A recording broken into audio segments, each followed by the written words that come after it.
হাসপাতালে মূলত পানীয় জলের কি অসুবিধা থাকছে? পানীয় জলের আজকের থেকে দীর্ঘ 10-12 দিন থেকে পুরো বাইরের যে ফিল্টারগুলো ছিল ওই ফিল্টারগুলোর কোনো নেই, বন্দোবস্ত নেই। সব পানীয় জল বাইরের থেকে কিনে আনা হচ্ছে সব। মানে যারা রোগীরা আছে তাদের বাইরে থেকে জল কিনে আনতে হচ্ছে কিনে হাসপাতালে? আনতে হচ্ছে। হাসপাতালের মধ্যে কোনো রকম পানীয় জলের ব্যবস্থা নেই? কোনো পানীয় জলের ব্যবস্থা নেই। মানে জল আছে নাকি জলের মধ্যে ময়লা, নাকি জল পুরোটাই বন্ধ? জল আছে, জলের মধ্যে ময়লা একবারে আয়রন। আয়রন। মানে এগুলো পান করার যোগ্য না? পান করার যোগ্য না। সেটা কোন হাসপাতাল? গোমতী জেলা হাসপাতাল। দেখা যাচ্ছে ল্যাট্রিন বাথরুমগুলো অপরিষ্কার। হ্যাঁ, ওগুলো ওই যাওয়ার মতো নেই, একদম পুরো জল নেই ইউজ করার মতো, পুরো গন্ধে একদম হয়ে রয়েছে।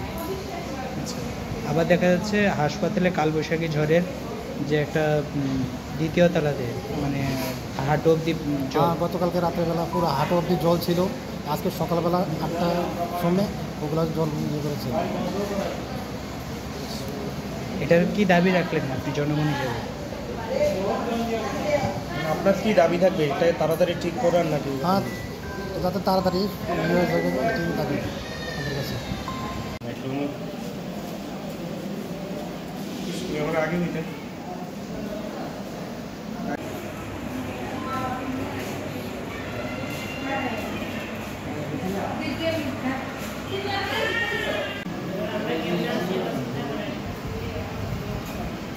Thank you.